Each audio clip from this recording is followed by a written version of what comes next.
गोविंदगढ़ क्षेत्र में ससुराल वालों ने दामाद का दिन दहाड़े अपहरण करने के बाद निर्मम तरीके से हत्या करने का मामला सामने आया है, जिससे आसपास के इलाके में सनसनी फैल गई। आपको बता दें कि नईम की शादी गोविंदगढ़ के डाबरी गांव में हुई थी, जो किसी कारणवश टूट गई और नईम ने दूसरी शादी रचा ली, जिसमें ससुराल वालों ने नईम से खर्चा लेने के लिए केस डाला हुआ था, जिसमें 6 सितंबर के दिन 30 वर्षीय नईम जोरहड़ा से गोविंदगढ़ कैंप कोर्ट में पेशी के लिए गया था। पेशी के बाद कोर्ट से बाहर निकलते ही ससुराल पक्ष के लोगों ने अपने दामाद नईम का दिन दहाड़े अपहरण कर निर्मम तरीके से उसकी हत्या कर डाली। नईम की हत्या करने के बाद ससुराल वालों ने उसको ज्वार के खेत में फेंक दिया, जिससे आसपास के इलाके में हड़कंप मच गया। जानकारी के अनुसार पुलिस ने 2 लोगों को गिरफ्तार कर लिया है। वहीं परिजनों ने पुलिस पर आरोप लगाते हुए कहा कि पुलिस की मिलीभगत से ही इस हत्या को अंजाम दिया गया है। नईम का अपहरण करने के बाद भी पुलिस घटनास्थल पर नहीं पहुंची, जिसके बाद नईम की निर्मम तरीके से हत्या कर दी गई। परिजनों ने पुलिस प्रशासन से इस हत्या मामले में निष्पक्ष तरीके से जांच करने की बात कही है। जो भी लोग इस हत्या में संलिप्त हैं, उनको कड़ी से कड़ी सजा दी जाए। पुलिस ने नईम का पोस्टमार्टम कराकर परिजनों को सौंप दिया। गुरुवार को जोरहड़ा में नईम का सुपुर्द खाक किया गया। राजस्थान जोरहड़ा से MTV हरियाणा के लिए मोहम्मद असलम की रिपोर्ट। यदि आपने हमारे चैनल को अभी तक सब्सक्राइब नहीं किया है तो प्लीज़ चैनल को सब्सक्राइब जरूर करें।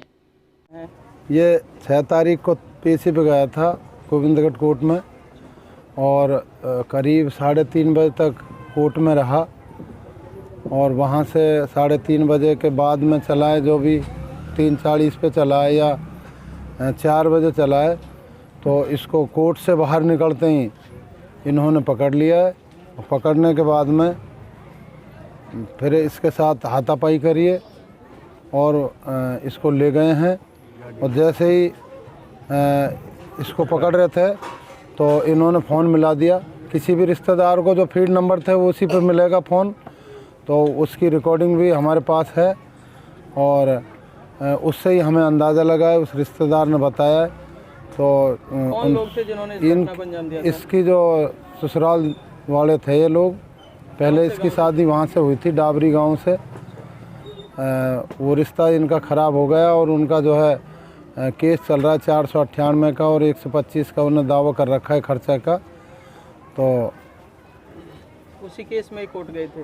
उसी केस में कोर्ट गए थे। कोर्ट में से निकलते ही इनको पकड़ लिया है बाहर से और बाहर ले जा कर के और हमको बोल रहे थे कि भाई हम देंगे बच्चा। जैसे ही हमारे पास 4:15 बजे फ़ोन आया, हम यहाँ से गए। करीब 5:45 बजे हम वहाँ पहुँच गए और वहाँ से पुलिस से हमने काफ़ी प्रयास किए हैं और पुलिस उनके फेवर में रही है। लोकल आदमियों के में वहीं की पुलिस थी। वो हम वहाँ गए तो हमें वहाँ 30-40 लोग मिले आए वहाँ और हम पे दबाव बनाने लगे कि आप स्टाम्प लिखो, जब हम आपका बच्चा देंगे। ऐसे ही हमने बहुत संघर्ष के बाद रात को 11 बजे हमारा मुकदमा दर्ज हुआ।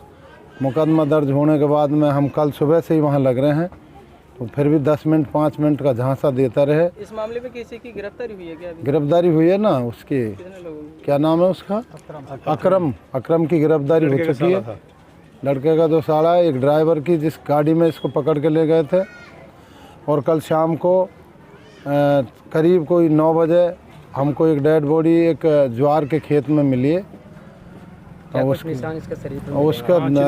उसके सर पे दाईं तरफ कुल्हाड़ी का निशान है, उसकी नाक के ऊपर निशान है और उसके शरीर में ऐसी कोई जगह नहीं है जहां उसके निशान ना हो चोटों के। निर्मम तरीके से हत्या की। बहुत निर्मम तरीके से नहीं, हमारी खुद की बात हुई है। हम सब लोग जो सब लोग खड़े हैं आपके सामने, हम परसों से इसमें लग रहे हैं, प्रयास कर रहे हैं। उसके परिवार, उसके पिताजी तो हैं ही हैं, उसके अलावा हम लोग हैं। हमें मान लो एक तरह से 48 घंटे से हम लग रहे हैं, प्रयास कर रहे हैं वहाँ। सूचना कैसे मिली थी? डेढ़ सूचना जब उससे झंझट हो रहा था तो वो किसी भी फीड नंबर पर कॉल चला गया। वो इनका रिश्तेदार था और उसमें जो है मारपीट की जो है उसको सुनाई दे रही थी। तो उसकी जब समझ में आया कि बात क्या है, जब उसने थोड़ी सी रिकॉर्डिंग करी है 2-2.5 मिनट की, बाकी तो ये काफ़ी देर तक फ़ोन चलाए और इनके सामने ही बचाने की, मारने की, हाथ पैर काटने की, चीख पुकार की आवाज़ आ रही थी उसमें। का क्या नाम है मरने वाले का? कितने इसके बच्चे हैं? नईम इसका नाम है, बच्चे इसका नहीं है, 30-32 साल की इसकी उम्र है। पहली जो पत्नी थी जिसके ऊपर ये विवाद चल रहा है उससे कोई बच्चा है इसका? नहीं, उसका कोई बच्चा नहीं है। कैसा फैमिली ग्राउंड है इसका? गरीब आदमी है जी। गरीब आदमी है, अपने मजदूरी करते हैं जी, कमाते हैं। दिल्ली विल्ली में इन्होंने कोई छोटा मोटा जॉब कर रखा है।